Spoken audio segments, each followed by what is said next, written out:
Hi guys, आज हम बात करेंगे ऑर्थोजेक सिरप के बारे में जो कि इफ़ेक्टिव है ऑर्थो से रिलेटेड प्रॉब्लम में, जैसे अर्थराइटिस हो गया, जॉइंट पेन, बॉडी पेन या यूरिक एसिड की जो प्रॉब्लम होती है उनमें ये काफ़ी इफेक्टिव है। इसी के बारे में आज हम डिस्कस करेंगे। पहले जान लेते हैं कि इसमें क्या क्या इंग्रेडिएंट होते हैं। इसमें निर्गंडी होती है, लहसुन होती है, अश्वगंधा, पुनर्नवादी, मंडूर, त्रिफला, अजवाइन, खुरासानी, सलाखी, दालचीनी, शिलाजीत, हाड़जोड़, हरण बीज, सौंठ, हल्दी, स्नाया पत्ता और वच होता है। जो इसकी डोजेज रहती है वो 1 से 2 चम्मच दिन में 3 बार, या जो फिजिशियन जो एडवाइस देता है उसके हिसाब से रहती है। जिन जिन इंडिकेशंस के लिए यूज हो सकता है उनमें जॉइंट पेन है, अर्थराइटिस है, गाउट है, स्काइटिका है, इन्फ्लेमेशन है, संधि सूल है, बॉडी पेन है और यूरिक एसिड है। या डॉक्टर इसके जो इंग्रेडिएंट है उनको देखते हुए अगर किसी और इंडिकेशन के लिए भी यूज करता है तो उसके हिसाब से इसको यूज किया जा सकता है। सबसे पहले इसमें मौजूद इंग्रेडिएंट निर्गुंडी के बारे में बात करते हैं। जो निर्गुंडी होती है उसकी जड़ और छाल के जो आर्क में एक एल्केलाइड पाया जाता है जो कि एक अच्छा एंटी इन्फ्लामेटरी और एनाल्जेसिक जिसके अंदर प्रॉपर्टी होती है, जो एक अच्छा एंटी इन्फ्लामेटरी और एनाल्जेसिक काम करता है। तो गठिया बैय वाले लोगों में जो जोड़ों के दर्द और मांसपेशियों में जो ऐंठन हो जाती है उसको कम करने में मदद करता है। उसके अलावा ये मूड को अच्छा करता है, नींद को भी नियंत्रित करता है, जिससे काफ़ी रिलैक्स देता है ये बॉडी को।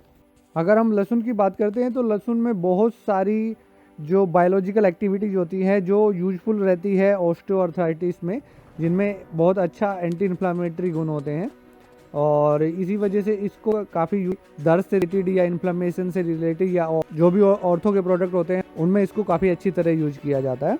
और कुछ स्टडियों में ये भी पाया गया है कि पुराने से पुराना जो ऑस्टियोआर्थराइटिस होता है उसमें भी अगर लहसुन का सेवन किया जाए तो उसमें काफ़ी इफ़ेक्टिव पाया गया है। अगर हम अश्वगंधा की बात करते हैं तो इसका काफ़ी अच्छा यूज पाया गया है हड्डियों की मजबूती के लिए, और ये एक अच्छा नर्वाइन टॉनिक भी यूज करता है, नसों को भी और मांसपेशियों को भी ये मजबूती प्रदान करता है। और उसके अलावा जो जोड़ों का दर्द होता है या जो सूजन होती है उसमें भी इसके काफ़ी अच्छे रिजल्ट होते हैं। पुनर्नवा में बहुत ही शक्तिशाली एनाल्जेसिक और एंटी इन्फ्लेमेटरी गुण होते हैं जो जोड़ों और मांसपेशी के दर्द को कम करने में बहुत ही फायदेमंद होते हैं, जिसकी वजह से जो गठिया जैसे जो ऑटोइम्यून एंटी इन्फ्लेमेटरी डिजीज होते हैं तो उनकी संभावनाओं को भी ये कम करता है। ना केवल ये अर्थराइटिस रोगियों के लिए मदद करता है, उनके दर्द को और इन्फ्लामेशन को कम करने में मदद करता है, बल्कि ये उसको प्रिवेंट भी करता है कि अगर किसी को नहीं है तो उसको होने से भी बचाता है। अगर हम त्रिफला की बात करते हैं तो त्रिफला एक तो हमारे डाइजेस्टिव पावर को अच्छा बढ़ाता है, हमारा जो डाइजेस्टिव सिस्टम है उसको अच्छा करता है, जिससे यूरिक एसिड के बनने की संभावना कम हो जाती है। दूसरा, अगर हम अलग अलग इंग्रेडिएंट की बात करें तो आंवले में एक अच्छी एंटीऑक्सीडेंट प्रॉपर्टी होती है और विटामिन सी का अच्छा सोर्स होता है।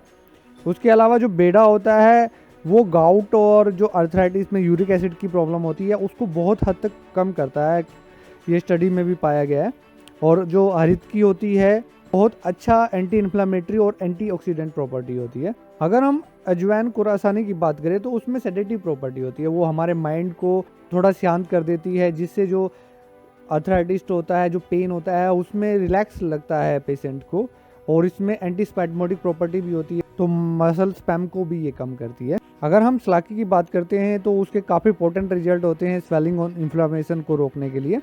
उसके अलावा जो जॉइंट्स की वियर एंड टियर होती है उसको भी ये रोकता है, जो ग्लूकोसामिनोग्लाइकेंस डिग्रेडेशन होती है उसको इनहिबिट करता है, जो कि स्ट्रक्चरल एलिमेंट होता है जॉइंट कार्टिलेज का। और जो नॉर्मल रुब्रिकेशन है और जो शॉक अब्जॉर्बिंग पावर है जॉइंट्स की उसको बढ़ाता है। अगर हम दालचीनी की बात करते हैं तो उसमें भी एंटी इन्फ्लामेटरी और एंटी बैक्टीरियल प्रॉपर्टी होती है। जो दालचीनी की एंटी इन्फ्लामेटरी इफेक्ट होता है तो उसमें जो एंटीऑक्सीडेंट पॉलीफिनॉल प्रेजेंट होता है उसकी वजह से वो होता है, जिसकी वजह से वो स्वेलिंग को रिड्यूस करने में और पेन को रिड्यूस करने में वहाँ पे काम करता है। जो हमारे डैमेज बॉडी टिश्यू होते हैं उनको भी रिपेयर करने का काम करता है। अगर हम शिलाजीत की बात करते हैं, एक तो उसमें बहुत सारे मिनरल्स होते हैं जो इसेंशियल इंग्रेडिएंट होते हैं जो हमारी बॉडी को चाहिए। दूसरा, उसमें डायरोटिक प्रॉपर्टी होती है जो कि बॉडी में एक्सेसिव जो फ्लूइड है उसके आउटपुट को बढ़ा देती है, जिसकी वजह से जो यूरिक एसिड है उसका लेवल भी ब्लड में कम हो जाता है। और अगर ब्लड में यूरिक एसिड का लेवल कम हो जाता है तो इसकी संभावना कम हो जाती है कि जॉइंट्स में वो यूरिक एसिड की डिपोजिशन करेगा। तो जिसकी वजह से गाउट के पेशेंट को, अर्थराइटिस के पेशेंट को काफ़ी रिलीफ मिलता है। इसके अलावा ये हमारी बॉडी की इम्यूनिटी को भी बढ़ाता है, एंटी इन्फ्लामेटरी भी गुण होते हैं, एनर्जी भी बूस्ट करता है, जिससे बॉडी को अच्छा महसूस होता है और बॉडी जो बीमारियों से लड़ने की ताकत बढ़ती है। जो अर्थराइटिस या गाउट में जो कंडीशन होती है उसमें कहीं ना कहीं हमारे जॉइंट्स में जो फ्रैक्चर वगैरह की संभावना भी काफ़ी बड़ी रहती है, कहीं ना कहीं जख्म वगैरह हो जाते हैं। तो आर्टजोड में एक बहुत ही अच्छी प्रॉपर्टी होती है, वो फ्रैक्चर्स की हीलिंग, वो बोन की रिस्टोरेशन में और बोन फॉर्मेशन में काफ़ी मदद करता है। इसके अलावा आर्टजोड में कैल्शियम, मैग्नीशियम और एंटीऑक्सीडेंट मात्रा में पाए जाते हैं, जिससे जो बोन के सेल की ग्रोथ में, रीजनरेशन में मदद मिलती है। अगर हम हरण बीज की बात करते हैं तो काफ़ी इफेक्टिव पाया गया है वो जो जख्म होते हैं उनको भरने के लिए। और इसके अलावा वो जो टिश्यू की ग्रोथ होती है उस भी काफ़ी हेल्पफुल रहता है। आर्थराइटिस और जो गाउट की कंडीशन, उनमें जो इंटरनल जॉइंट में जो जख्म वगैरह हो जाते हैं, वाउंड वगैरह होते हैं, उनकी हीलिंग में भी ये काफ़ी काम करता है। अगर हम सौंठ की बात करते हैं तो उसका डुअल इफेक्ट होता है हमारी बॉडी पे। एक तो वो हमारे डाइजेस्टिव सिस्टम को अच्छा करता है और दूसरा वो हमारे जो बॉडी पेन है उसमें भी मदद करेगा, क्योंकि उसमें बहुत अच्छी एंटी इन्फ्लामेटरी प्रॉपर्टी भी होती है। हल्दी में बहुत सारे एक्टिव कंपाउंड्स होते हैं जिनको हम कुरकुमिनॉइड्स हैं, और जो उनमें सबसे इम्पोर्टेंट होता है वो कुरकुमिन होता है। कुरकुमिन एक पावरफुल एंटीऑक्सीडेंट और एंटी इन्फ्लामेटरी होता है, उसको बहुत अच्छा इफेक्ट होता है इन्फ्लामेशन कंडीशन में। अगर हम स्नाया पत्ते की बात करते हैं, एक तो दूसरे इंग्रेडिएंट जो इसमें मौजूद है उनकी जो गाउट पे, जो अर्थराइटिस पेन में जो इफेक्ट है उनके इफेक्ट को इंक्रीज करेगा, और दूसरा ये हमारे पेट में कॉन्स्टिपेशन नहीं होने दे, जिसकी वजह से डाइजेस्टिव सिस्टम स्ट्रॉन्ग रहेगा, तो यूरिक एसिड के बनने की फॉर्मेशन भी कम रहेगी। अगर हम वच की बात करते हैं तो इसमें बहुत ही अच्छी प्रॉपर्टी होती है, जो हमारे नर्वस सिस्टम को ये रेजुनेट करता है, और इसके अलावा इसमें बहुत अच्छी एंटी इन्फ्लामेटरी प्रॉपर्टी भी होती है। ऑर्थोजेक्स